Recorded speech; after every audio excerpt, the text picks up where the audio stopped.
अस्सलाम वालेकुम स्टूडेंट्स, आज का हमारा टॉपिक है characteristics of SHM, simple harmonic motion की खसूसियात और कुछ टर्म जो एसएचएम के हवाले से यूज़ होती हैं।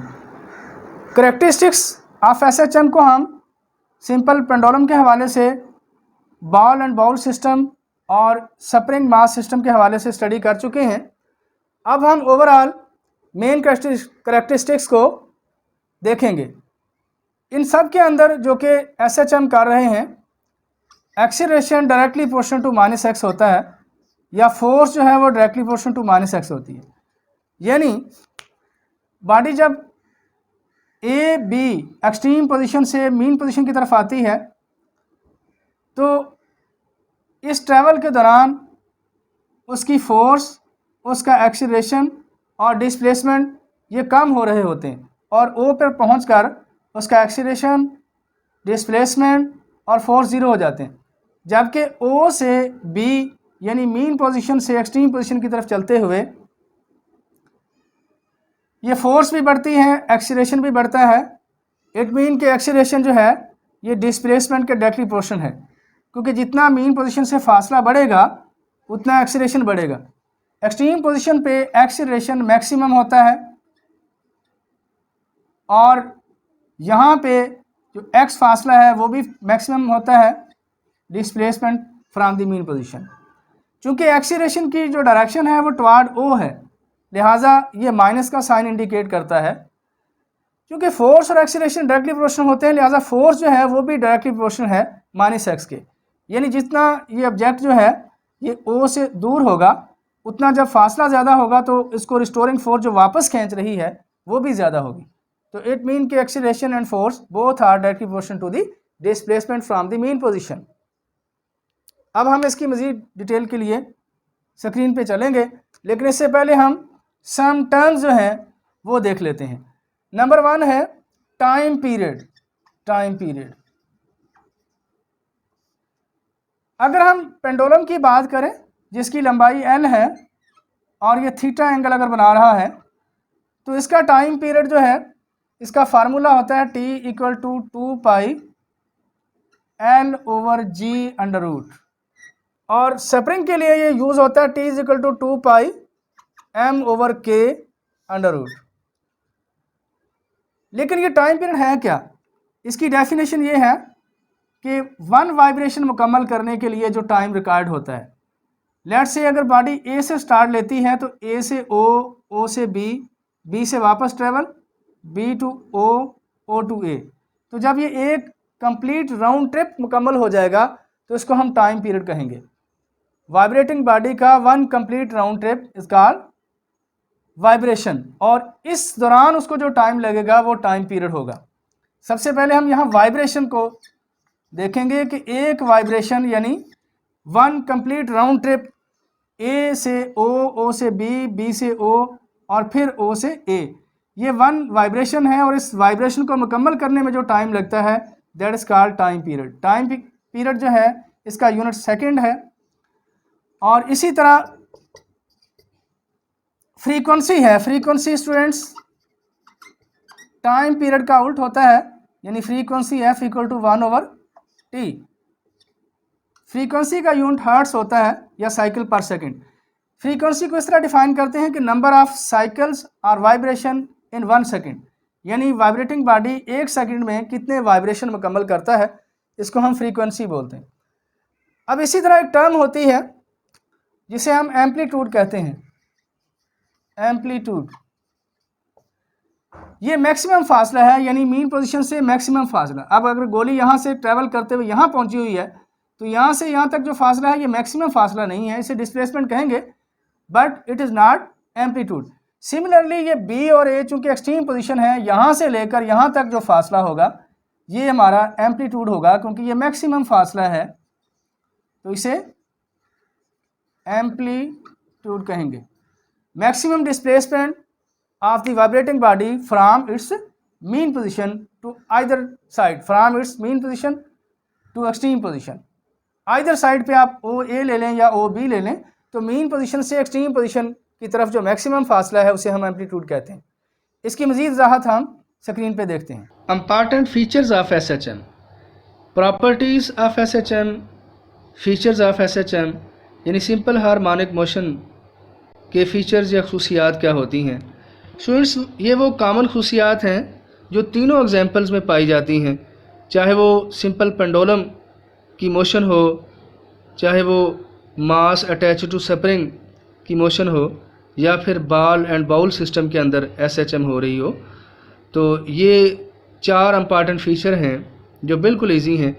पहला पॉइंट ये कहता है a body executing SHM always vibrates about a fix position, यानी एक बॉडी जो कि SHM कर रहा होता है वो फिक्स पोजीशन यानी मीन पोजीशन के इर्द गिर्द वाइब्रेट करता है। दूसरा पॉइंट एक्सीलरेशन के हवाले से है कि इस बॉडी की जो एक्सीलरेशन है वो हमेशा मीन पोजीशन की तरफ होगी। It's acceleration is always directed toward the mean position. तीसरा पॉइंट मैग्नीट्यूड के हवाले से है कि एक्सीलरेशन की कीमत जो है वो डायरेक्टली प्रोपोर्शनल होगी to its displacement from the mean position, यानी एक्सीलरेशन ज़ीरो कहाँ होगा और मैक्सिमम कहाँ होगा। Acceleration will be zero at the mean position while it will be maximum at the extreme position. अब मीन पोजीशन से मुराद ओ पोजीशन है, तो एक्सट्रीम पोजीशन ए और बी इंतहाई आखिरी मुकाम है। तो एक्सट्रीम पोजीशन पे और मीन पोजीशन पे एक्सीलरेशन की सूरत हाल क्या होगी, एक्सीलरेशन ज़ीरो होगा मीन पोजीशन पे, ओ पोजीशन पे ज़ीरो होगा और एक्सट्रीम पोजीशन पे मैक्सिमम होगा। इसका मतलब ये है कि एक्सट्रीम पोजीशन पे चूँकि distance from the mean position जिसे हम डिस्प्लेसमेंट कहते हैं वो ज़्यादा होता है, लिहाजा एक्सीलरेशन भी मैक्सिमम हो जाता है एक्सट्रीम पोजीशन पे। लेकिन मीन पोजीशन जो ओ पोजीशन है वहाँ पे एक्सीलरेशन की वैल्यू ज़ीरो हो जाती है। अब वेलोसिटी इसके उलट है, यानी जहाँ पे एक्सीलरेशन ज़ीरो है वहाँ वेलोसिटी मैक्सिमम है और जहाँ पे एक्सीलरेशन मैक्सिमम है वहाँ वेलोसिटी ज़ीरो है। Its velocity is maximum at the mean position and zero at the extreme position. यानी एक पॉइंट अगर आप समझ लें तो दूसरा जो है उसके उल्ट करना है कि एक्सीलरेशन जो है वो ओ मीन पोजीशन पे ज़ीरो होता है, ए और बी पर मैक्सिमम होता है, जबकि वेलोसिटी जो है ओ पर मैक्सिमम होती है और ए और बी पे चूँकि रुक जाता है, वापसी सफ़र शुरू करता है, लिहाजा ए और बी पे वेलोसिटी ज़ीरो होती है। तो ये इसके 4 फीचर्स हैं SHM के। अब हम इसको डायग्राम में देखते हैं, तस्वीर आपको नज़र आ रही है। इसमें मैंने एक्सट्रीम पोजीशन जो है वो ए और ई ली है। अगर आप इस पर गौर करें तो हम यूँ समझते हैं कि ये ए जो है ये भी एक्सट्रीम पोजीशन है, दूसरी तरफ ई जो है वो भी एक्सट्रीम पोजीशन है। तो एक्सट्रीम पोजीशन पे देखिए v इक्वल टू ज़ीरो, दोनों एक्सट्रीम पोजीशन पे वेलोसिटी ज़ीरो है। अब एक्सीलरेशन ए मैक्सिमम है, एक्सीलरेशन ए दोनों तरफ ए पर भी और ई पर भी मैक्सिमम है। अब जब ये ए से ओ की तरफ जा रहा होता है, यानी सी, यहाँ सी लिखा है मैंने या ओ लिखा है, ये मीन पोजीशन जो दरमियाना मुकाम है, तो ए से मीन पोजीशन की तरफ जाते हुए रास्ते में एक बी पॉइंट भी लिख दिया है ताकि क्लियर हो सके कि ये जो बी का फासला है ओ से, मीन पोजीशन से या सी से, इस फासले को हम जनरली डिस्प्लेसमेंट तो कहते हैं, लेकिन ये एम्पलीट्यूड नहीं होता। जो मैक्सिमम फासला ए का है, इंतहाई आखिरी मुकाम एक्सट्रीम पोजीशन का है, इस फासले को एक्स नाट या एम्पलीट्यूड कहते हैं। तो इस तरह बॉल जो है वो ए से बी, फिर बी से सी यानी सेंटर पे मीन पोजीशन पे पहुंचेगी। इसी तरह फिर वो मीन पोजीशन से ऊपर को जाएगी और ई तक पहुंचेगी। तो इससे तस्वीर से हमें बात समझ आती है कि मीन पोजीशन पर वेलोसिटी जो है वो मैक्सिमम होती है, क्योंकि गोली जब ए से ओ की तरफ आती है तो स्पीड अप होते होते होते मीन पोजीशन पे मैक्सिमम स्पीड गेन कर लेती है। लेकिन जब दोबारा ओ से दूसरे एक्सट्रीम पोजीशन ई की तरफ जा रही है तो उसकी स्पीड कम होते होते ई पे जाके वेलोसिटी ज़ीरो हो जाएगी, स्पीड ज़ीरो हो जाएगी। तो इस तरह एक्सट्रीम पोजीशन पे वेलोसिटी ज़ीरो होगी और एक्सीलरेशन मैक्सिमम होगा, मीन पोजीशन पे वेलोसिटी मैक्सिमम होगी और एक्सीलरेशन जो है वो ज़ीरो होगा। स्टूडेंट्स, अब हम इसको सिमुलेशन में ऑब्ज़र्व करते हैं। स्टूडेंट्स, हम वर्चुअल लैब में मौजूद हैं। हमारे पास पेंडुलम जो है वो स्क्रीन पे नज़र आ रहा है। ये सिंपल पेंडुलम है। अब हम कुछ टर्म्स को डिटेल से देखते हैं। सबसे पहले हम टाइम पीरियड और वाइब्रेशन को नोट करते हैं। स्टूडेंट्स, आप देख रहे हैं कि ये इंतहाई आखिरी मुकाम यानी एक्सट्रीम पोजीशन पे मौजूद है। जब हम यहाँ से इसको छोड़ेंगे तो ये एक वाइब्रेशन जब मुकम्मल करेगा, यानी ये ओ की तरफ आएगा, फिर दूसरे एक्सट्रीम पोजीशन पे पहुंचेगा, फिर वापस उसी मुकाम पे पहुंचेगा। तो इस तरह से ये ए ओ बी और फिर दोबारा बी ओ ए, ये 1 वाइब्रेशन इसकी मुकम्मल हो जाएगी। अब इससे अगली टर्म जो हम SHM में यूज़ करते हैं वो टाइम पीरियड होता है। टाइम पीरियड से क्या मुराद है? टाइम पीरियड से मुराद है कि एक वाइब्रेशन मुकम्मल होने में कितना वक्त लगता है। Time required to complete 1 vibration is called time period. अब अगर हम इस पर गौर करें तो जितने वक्त में ये एक चक्कर मुकम्मल करेगा वो इसका टाइम पीरियड होगा। ये स्टॉपवॉच है, इसको हम ऑन कर लेते होते हैं और उसके बाद फिर टाइम नोट करते हैं। जनरली हम ये देखते हैं कि 10 वाइब्रेशन कितने सेकंड में मुकम्मल हो रही हैं और फिर 10 वाइब्रेशन का टाइम नोट कर उनको 10 पर डिवाइड कर देते हैं। तो इस तरह से हम एक वाइब्रेशन का टाइम मालूम कर लेते हैं। तो time required to complete 1 vibration is called time period of the simple pendulum. Students, अब हम इसके एम्पलीट्यूड को देखते हैं। एक्चुअली ये जो आइदर साइड पे इसका फासला है, मसलन अभी मैं अगर इसको छोड़ता हूँ तो इसका एम्पलीट्यूड पहले की निस्बत कम है, ठीक है। अब अगर मैं इसको बहुत दूर ले जाता हूँ मीन पोजीशन से तो इट मीन कि मैं इसका एम्पलीट्यूड बढ़ा रहा हूँ। अब देखिए इसका एम्पलीट्यूड ज़्यादा हो गया है। इसी तरह हमने देखा था कि अगर हम उसकी फ्रिक्शन बढ़ा देते हैं, बहुत ज़्यादा फ्रिक्शन कर देते हैं, तो इसका एम्पलीट्यूड कम हो रहा है और कम होते होते ये रुक जाता है। इसे डैम्प्ड ऑसिलेशन कहते हैं।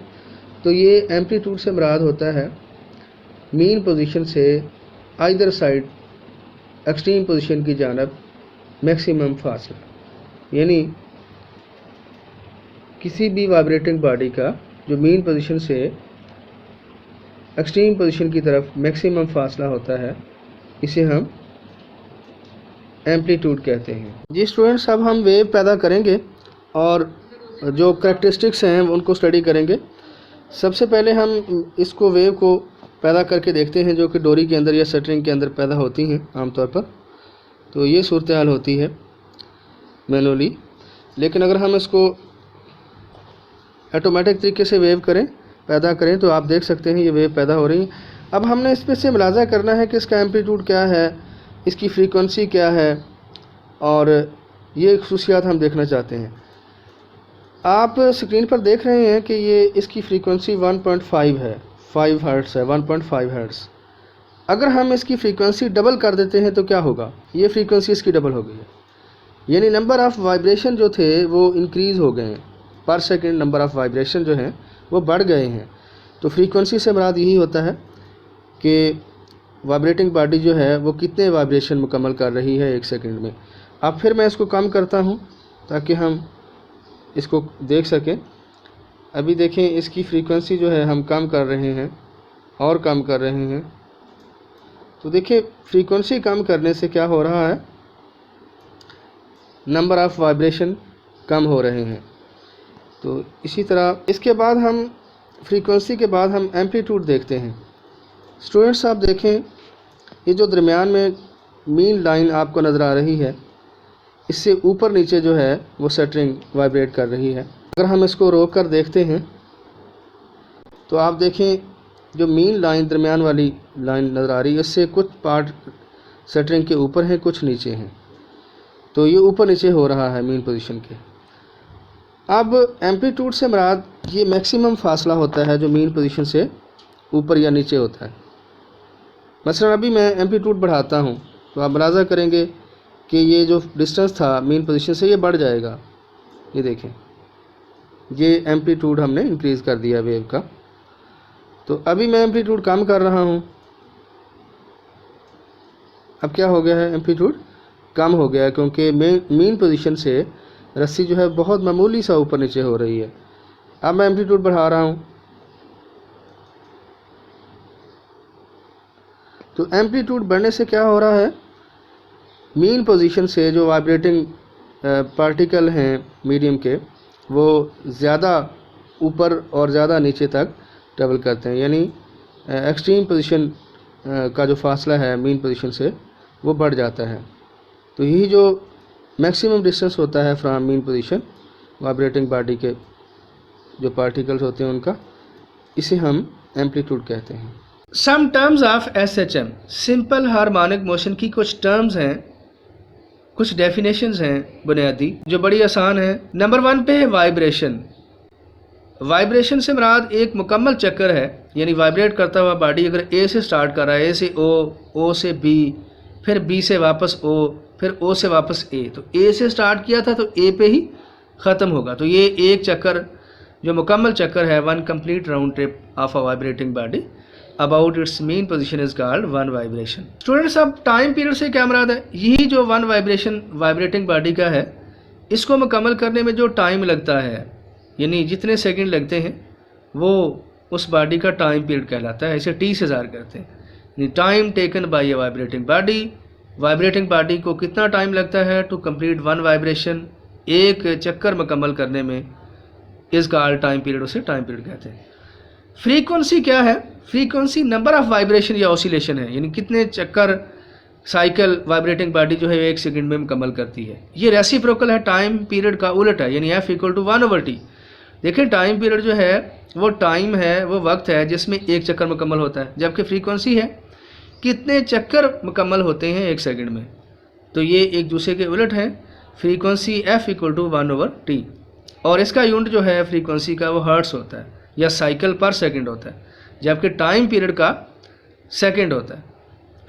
एम्पलीट्यूड क्या है स्टूडेंट्स? ये हम पीछे डायग्राम में देख चुके हैं कि एम्पलीट्यूड मैक्सिमम फासला है, यानी मीन पोजीशन से जो एक्सट्रीम पोजीशन का इंतहाई आखिरी मकाम का फासला होता है, मैक्सिमम डिस्प्लेसमेंट होता है वाइब्रेटिंग बॉडी का ऑन आइदर साइड, चाहे वो ओ से ए की तरफ हो या ओ से बी की तरफ हो। तो मीन पोजीशन से एक्सट्रीम पोजीशन की तरफ जो मैक्सिमम डिस्प्लेसमेंट है बॉडी का, उसको हम एम्पलीट्यूड कहते हैं।